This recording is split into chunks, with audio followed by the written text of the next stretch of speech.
Hi folks, it's Peter back with another video. I'd originally hoped to do this over the bank holiday weekend. It's just gone. Unfortunately, I was laid up with a bad back, which made even sitting in the chair uncomfortable. It's the vagaries of getting old, I'm afraid. Any youngsters watching this, it'll come to you as well. I then had attempted to make this again yesterday. First attempt was interrupted within a minute. The second attempt, I got all the way to the end and discovered the file was corrupted in some way. It wouldn't play. So third time lucky. Anyway, let's get on. All I'm going to show today is in the jazz or folk vein. There are finds that I've made over the last 2 or 3 weeks. The first 3 albums are by the same band. Now, I heard about these on somebody's VC channel, and I apologise, I can't remember whose channel it was, but they sounded interesting, and I saw that Ultima Thule were selling 2 of their albums sealed for very little money. I think they'd had them in stock for a long time. So I actually messaged Chris, who you might know from his channel, John Coltrane 68. If you don't know him, go and watch his channel. He's a lovely bloke, shows a lot of jazz, fusion, world music, speaks with a great amount of knowledge on the albums that he does show. I've only recently discovered him. He's been around for ages, I think, on the VC, but he's well worth watching. Anyway, I messaged him because I thought this band were probably his sort of band, and he came back with a glowing recommendation, so I went ahead and got the 2 from Ultima Thule. And while I was doing that, I saw that Vinyl Net had a 3rd album by them, so I went for that. Anyway, the band, the American band Eternal Wind. This is their first album from 1984. It's on the Flying Fish label out of Chicago, though the jacket is made in Canada for some reason. I also got their second album, Terra Incognita.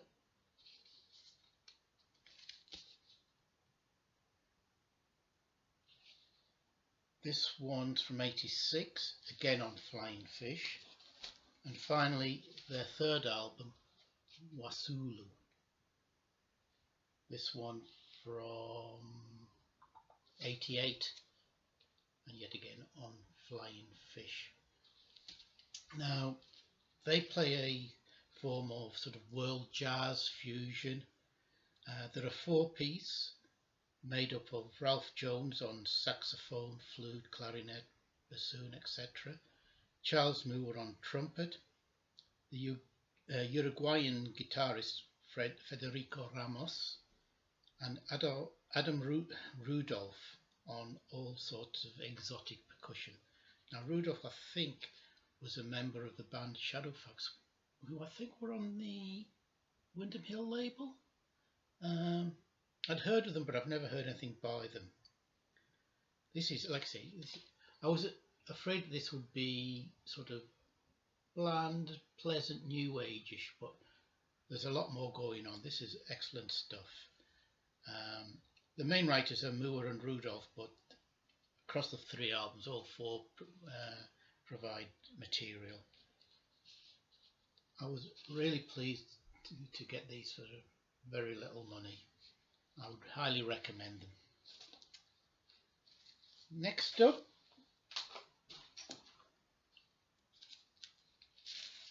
are 2 Blue Note albums that I got. The first is by the great vibes player Milt Jackson. Now this is an album that was originally released I think in 1952, but this is a French re-release from 1987, direct metal mastered from the original tapes. It's a compilation album from 3 different sessions. The first session is with basically the modern jazz quartet, Milt Jackson on vibes, John Lewis on piano, Percy Heath on bass, Kenny Clarke on drums, and they're accompanied on 1 or 2 of the tracks by Lou Donaldson on alto sax. The other 2 sessions are with the great Thelonious Monk on piano. The first of those 2 sessions with Sahib Shihab on alto sax, Al McKibben on bass, and the great Art Blakey on drums. And the second of those sessions with John Simmons on bass and Shadow Wilson on drums. I don't know much about jazz really, it's a new area to me.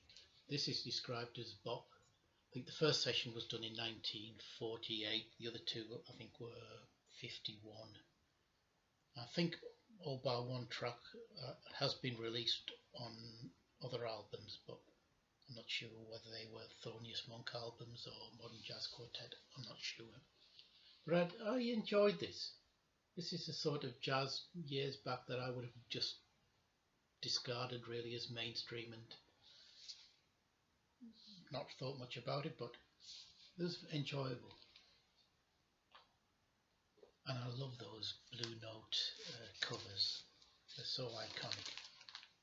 The second one I liked even more. This is really enjoyable album. This is the Jazz Messengers, obviously led by the drummer Art Blakey. This also featured Horace Silver, Hank Mobley, Kenny Dorham and Doug Watkins in the band at the time. This is Live at the Café Bohemia, Volume 1. Again, it's a 1985 French reissue from an original album released in 1955. Again, direct metal mastered from the original tapes, and this is excellent stuff. I really enjoyed this. We'll have to look out for Volume 2, sorry. Excellent stuff, and I'll also be looking out for more by the Jazz Messengers. Right, carrying on. One area I didn't expect to get into when I started getting into jazz is the freer end of jazz. But I saw these next 2 albums advertised and they looked interesting, so I listened to some of the tracks on YouTube and I really enjoyed them. So I went and bought the 2 albums. The first is Black Gypsy by Archie Shepp and Chicago Beau.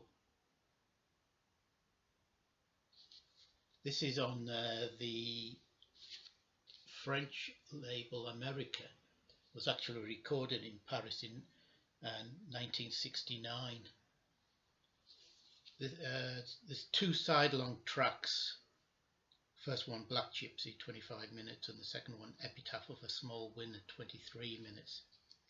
And on here, there's Archie Shepp himself on sax, soprano sax, Sonny Murray on drums, Clifford Thornton on trumpet, Chicago Beauchamp on vocals, Julio Finn on harmonica, not an instrument I readily associate with jazz, Noah Howard on alto sax, Leroy Jenkins on viola, Dave Burrow on piano, and Earl Freeman on bass. Now I was a bit wary with the fact that there's vocals on here, but the vocals are more like as a recitation of street poetry and really work. I mean, I think this is superb. It's not just a lot of noise as free jazz, I'm afraid, can be at times. There is melody there, there's a groove. I was really impressed. I'd highly recommend this album to anybody. And the album that went with it is another Archie Shepp album, this time with the great drummer Philly Joe Jones. Again recorded in Paris in 1969 and again on the French America label.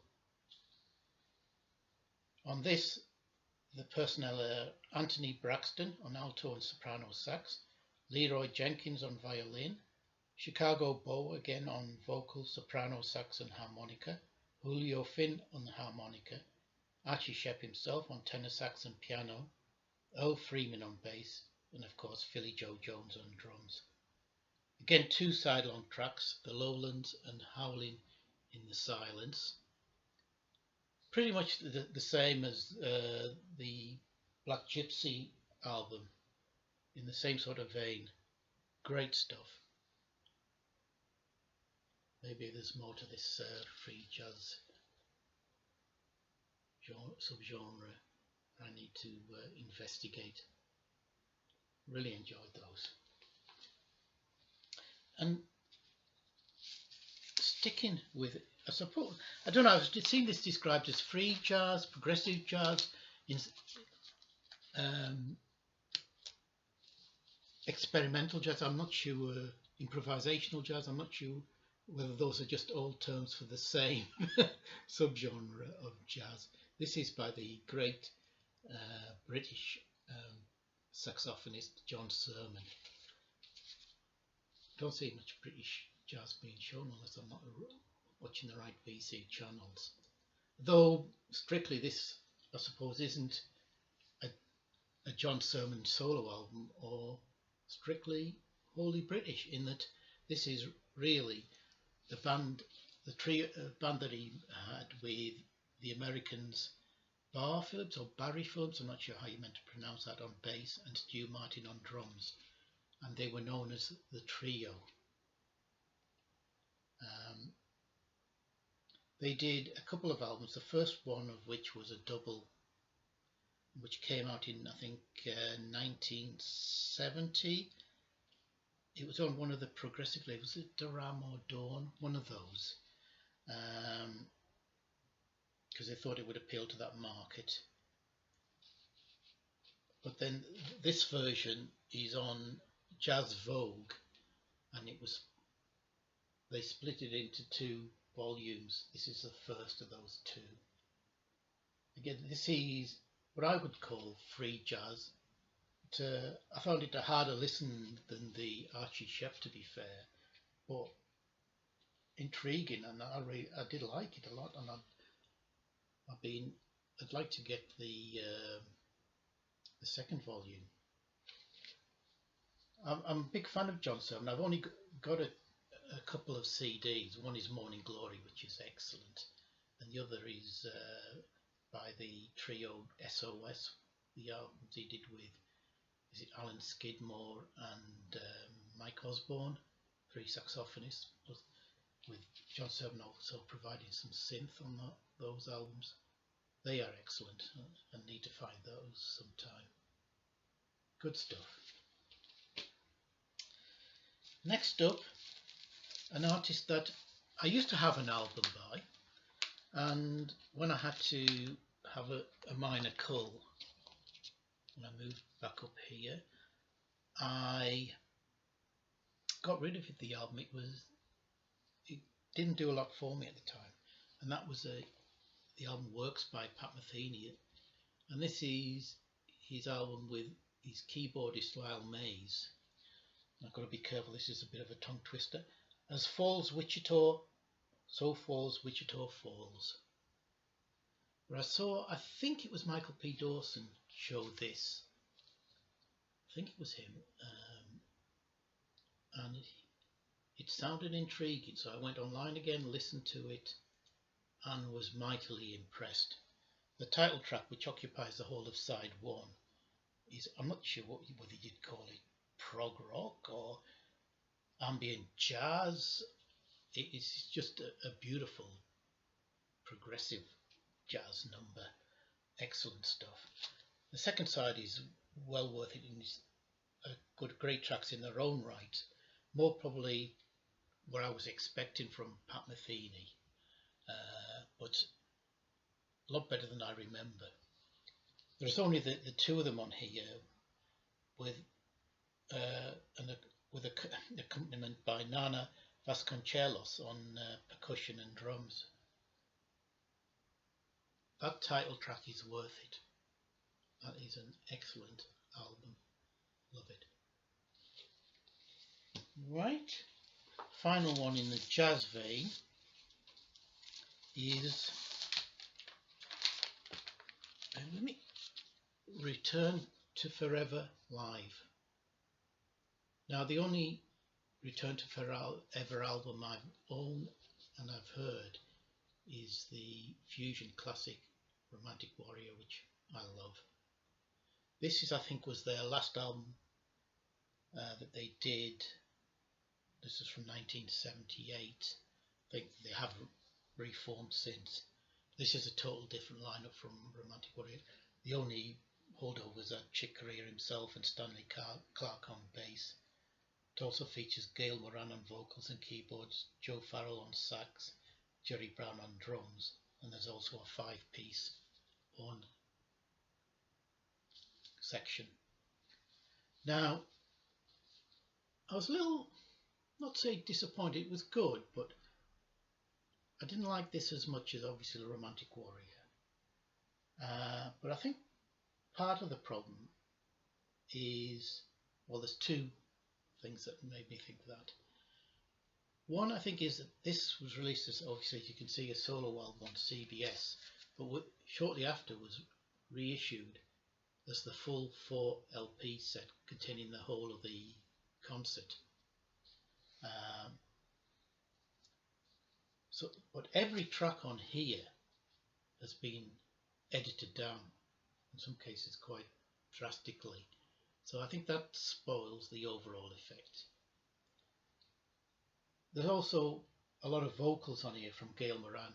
Now, she's by no means a bad vocalist, far from it, but I tend to prefer my jazz to be instrumental. Maybe it's something I just need to get used to.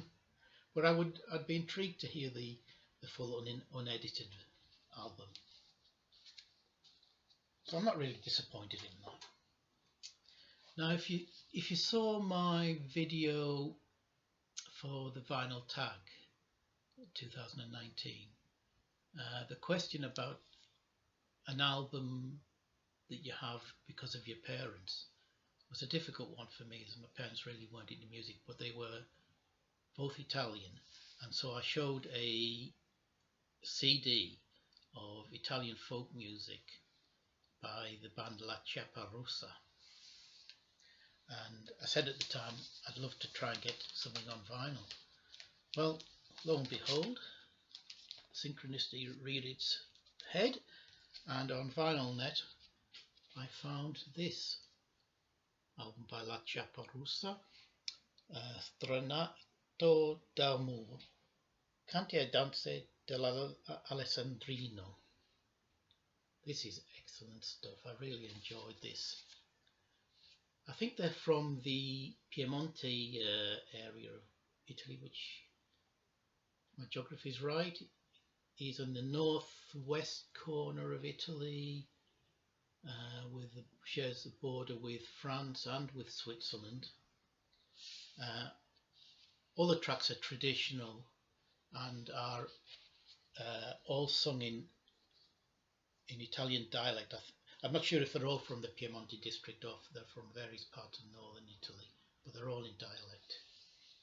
And you get a booklet with this which provides a translation from the dialect to standard Italian.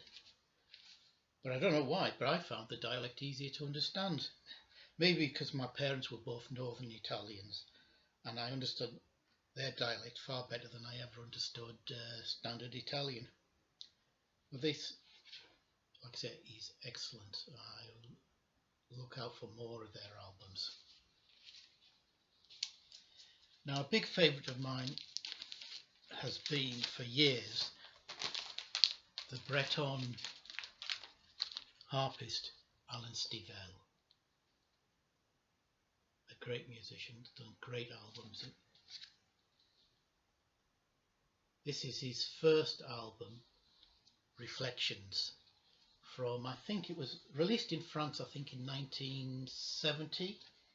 But it wasn't released over here in the UK, I think, until about 74, something like that. And this is the UK reissue on Fontana. This is, if you've heard Alan Stivell, this is typical Alan Stivell. Well, not, I wouldn't say quite typical. It's great Breton and Irish folk music. There are some electric instrumentation on some of the tracks, but they're not quite as upfront as they would later become. There's no Dan Arbor on electric guitar, unfortunately. So while this is very good, I prefer what was to come. I think he refined that sound, and especially worth getting the two live albums, the Olympia one and the Dublin one. Superb albums. But I am pleased to have this. And on here, the liner notes are done by the music journalist Carl Dallas, and he mentions a number of other bands that are doing good stuff around the same time. He mentions the Dutch band Fungus, and of course Steel Ice Band and Fairport Convention, and the Geordie band Hedgehog Pie, all of which I have in my collection, have had for years. But he mentions one other that I had never heard of, which I was surprised, seeing as at the time me and my friend Chris were highly into this sort of music and searching out all sorts of European folk, and that's the band Rum. So of course I had to do some digging, and I found on Discogs a seller who was offering their first two albums for sale. So I had to get them, as you do. This is their first one, or Rum. This is on, as I said, they were Belgian, I think, singing Flemish, but the albums were released on the Dutch Philips label. This one, the first one's from 1972, and then there's Rum 2 from 1974. They're not actually folk rock as such, or electric folk, which I expected given the other names that Carl Dallas was mentioning. They're a trio, all acoustic instrumentation, 3 singers, guitarist, mandolin, violin, but very good, particularly the vocals. The vocals are excellent. I was very pleased to find these. And I must admit, there's not much between the two albums. They're both pretty much of the same standard. Though I've got to say, I think the production on the second album is superb. The instrumentation comes out really well, almost as if they're in the same room as you. Impressive stuff. If you like 70s folk, European folk, check them out. Finally, in the folk vein, is the Finnish band Pier Paukka with album 2. Like I said, they're from Finland. They play an instrumental folk jazz fusion. A lot of the material is traditional folk. I think they were all jazz musicians to start with. But the songs and all come from as far afield as the Balkans to Africa to Brazil. It's excellent stuff. All played with in a sort of proggy, jammy fashion. well worth having. This was on the original album was released, I think, in 1976 on the famous Love label in Finland. But this is from 78 on the Love's Swedish arm, Svenska Love. I have loads of albums that were released originally on Love, but which have been reissued in the last few years by Svart in Finland. This is the first album that I've actually got on the Love label itself. If you like prog and folk with a jazzy element, check them out. And that's it, but I'd like to finish with a shout out and a big thank you to Michael P. Dawson. You might remember that my last video I showed this album, Paleozoic by Michael. Now Michael's got a great VC channel which you need to check out, but he's also a musician in his own right. And I love this album. This is excellent stuff. Right up my street. But Michael went and sent me that was his third album. He sent me his first one, which only came out on CD, and which I think is out of print now. And that's the Brand New Bug Concertos. Papa's got a brand new bug. As I said last time, he's got a thing about insects.